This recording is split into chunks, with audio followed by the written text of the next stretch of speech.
Kære seere, i dag vil jeg skyde min første video som aspiring YouTuber. I dag er en speciel dag. Derfor har jeg valgt noget godt at drikke til anledningen. En Pepsi Twist. Skål.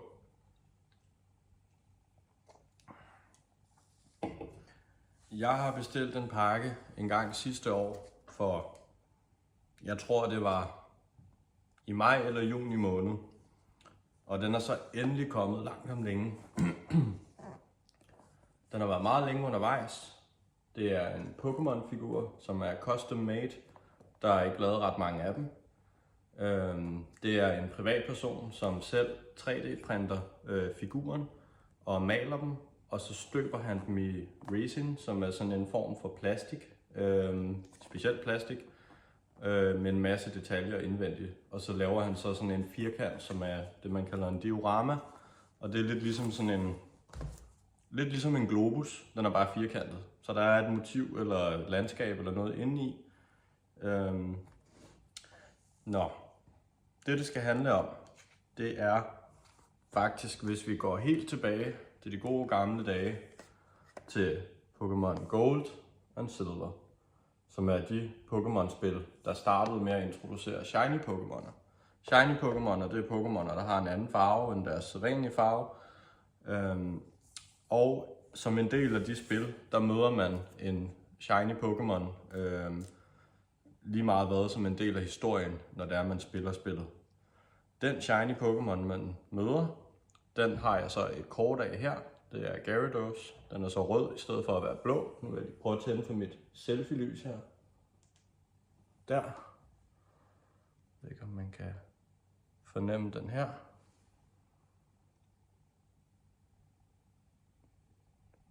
Kan man se motivet. Der er en mand. Jeg prøver lige at skrue lidt ned for lyset. Der. Så der er en mand i en båd.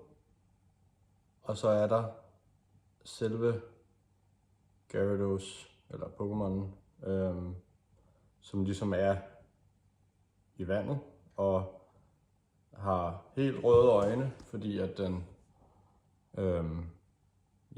den er vel sur med leje eller et eller andet. Søen hedder Lake of Rage, så det passer meget godt til. Som I kan se, så er der ligesom sådan noget hologram i her. Det var faktisk bedre det her. Så alt det her glitter, der er i, det har ham, der har lavet figuren, prøvet at opfange. Han har også prøvet at fange vandet, båden, og så har han prøvet at fange baggrunden med himlen og de forskellige ting der. Det her det er et ret dyrt og sjældent kort. Og det er meget ikonisk for folk, der samler på Pokémon-kort, så det havde jeg selvfølgelig valgt lige at tage med. Nu lægger jeg det lige til side igen, selvfølgelig i sleeve, fordi man skal passe på det. Og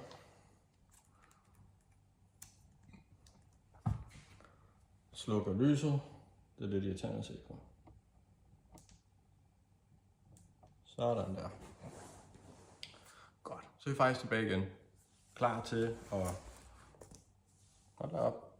Det ser sgu godt ud. Det kunne jeg godt vende mig til det her. Nå. Pakken. Hvis vi kigger på indpakningen, den er fuldkommen kvadratisk, og det er fordi figuren inde i også er det, tænker jeg, så den passer nok meget godt til. Han har markeret den som fragile, og der er ikke noget, der ryster rundt ind i den, når det er, man lige ryster på den, så umiddelbart så har han gjort et ret godt job med indpakningen. Lukas, hvis du ser med, så vil jeg bare lige sige, at den her figur har en værdi af 5.000 kroner. Så den er dyrere end dit ur. Det kan være, at du skal til at købe dig et ordentligt ur snart. Godt. Så tænker jeg, at vi er klar til at åbne pakken. Jeg retter lige kameraet lidt her. Sådan der. Og ster her.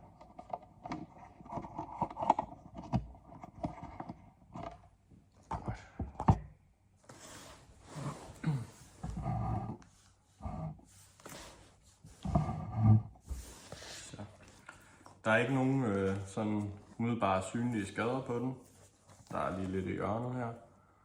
Og et hak her, men ikke noget, som jeg tænker har betydning for, at figuren er skadet.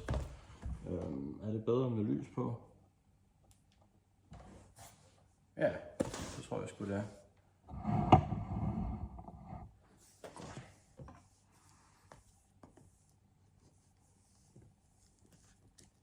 Så det er bare lige om at få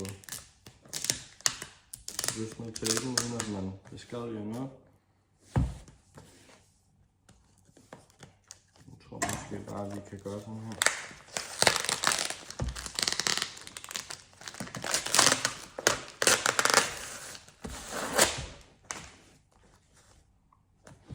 Sådan der.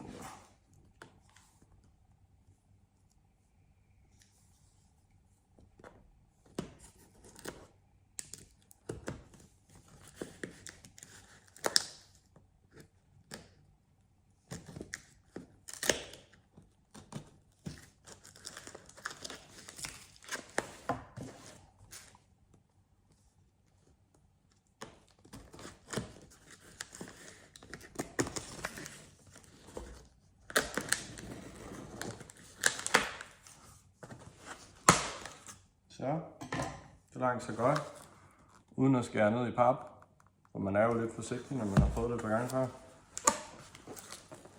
Så bliver vi mødt af noget flamingo, hvad der ligner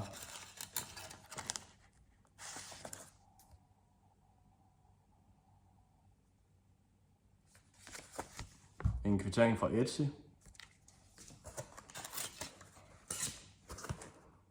Og så er den faktisk sikret med flamingo på alle leder. Udover den der side der. Så jeg prøver lige at trække det op forsigtigt her.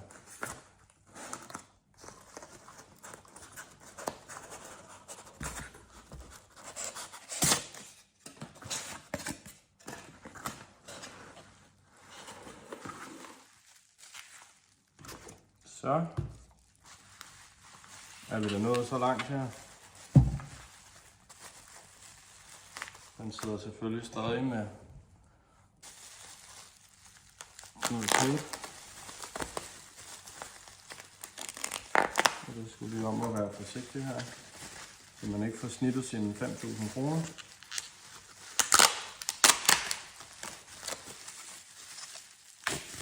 Bobleplast, den er i hvert fald brugt nok af.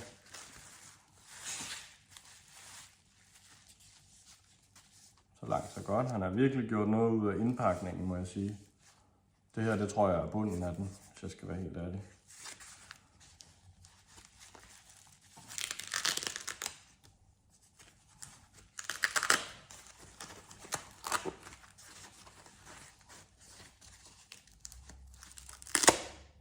Det vil sige, at indpakningen det er 10 ud af 10.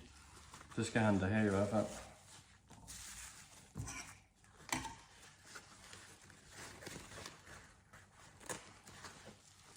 Så langt, så godt. Okay. Der har vi figuren, den vejer 1,2 kilo eller noget i den stil. Den er pakket ind i plastik. Så igen, det er en mand, der bruger kondom det her, det er der ikke nogen tvivl om. Det har han bevist omkring 27 gange, imens jeg er nået hertil i hvert fald. Så det er ret godt. Better safe than sorry, som man siger. Nu vil jeg lige prøve at se, om jeg kan tage plastikken meget forsigtigt af, så jeg kan vise jer figuren bagefter.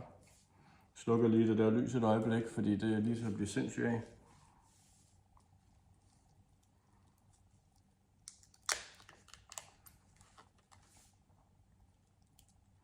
Der er ingen tvivl om, at han har prøvet det før, det her.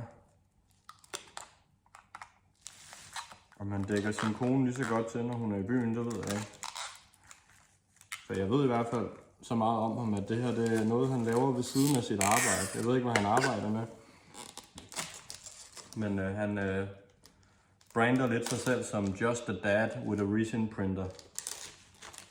Og derfor så tror jeg også, at på grund af hans travle hverdag med børn og familie, det er måske en af årsagerne til, at det skulle have taget omkring 12 uger at få pakken. Og det har jo i hvert fald taget over et halvt år, så der har været nogle forsinkelser på, men når noget er rigtig godt, så kan man godt vente lidt længere på det.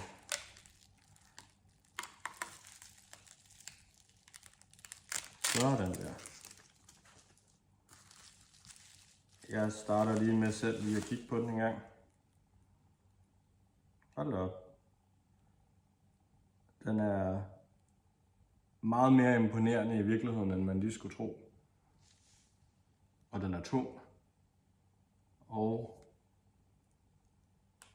jeg har glemt noget plastik på bagsiden, tror jeg. Nej, det har jeg ikke. Det er bare baggrunden. Godt. Her er den. Uden lys på. Jeg tror lige, vi gør sådan her. Sådan der. Og den skinner jo meget, så jeg ved ikke, om den er... Det var bobleplast. Svær at fange.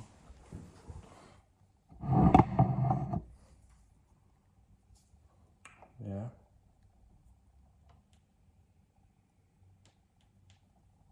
Nej, det hjælper ikke. Det hjælper heller ikke. Det er svært at få den uden for meget refleksion. Her er Gyaradosen. Og hvis vi sammenligner med kortet, som nu er i sleeves, kan I se den stakkels mand, der sidder i båden der. Og den ser sådan her ud, som en firkant. Hernede står der teksten fra kortet. Atrocious Pokémon. Og så står der længden på den og vægten. Altså både højde og længde, hvad den vejer og hvor stor den er. Og det er typisk for Pokémon, at de skriver størrelserne på kortene. Eller i Pokédexen, hvis man spiller spillene. Og så er det First Edition stamp på. For dem, der er nørder, så ved de, hvad det betyder. For jer andre, det er lige meget. Men den er fandme imponerende, det må jeg sige. Baggrunden og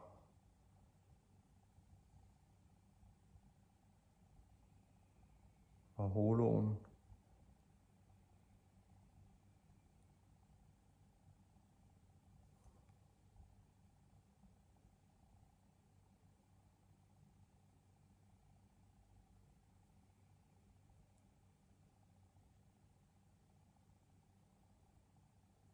På siden af.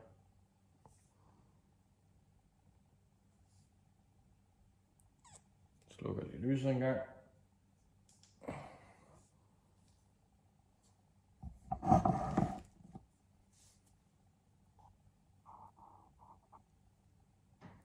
Ja, det er sgu virkelig svært det her. Det kan jeg godt mærke, det er første gang, at jeg ikke er så rutineret. Men glad og tilfreds, det er jeg i hvert fald. Skal man holde den nede?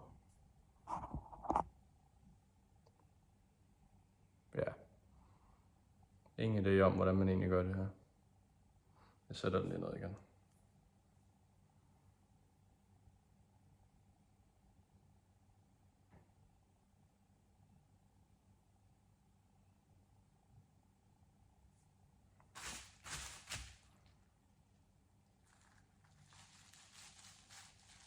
Så.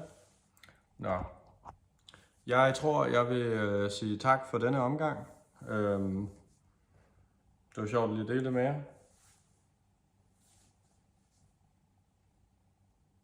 Og han var også med. Der sidder sikkert nogle af jer lige nu, som cringer helt vildt, og jeres tæer, de sidder bare sådan her, fordi de tænker, hold kæft, hvor han kikset. Men jeg nørdede, og jeg er meget stolt over det. Så tak for nu. Peace out.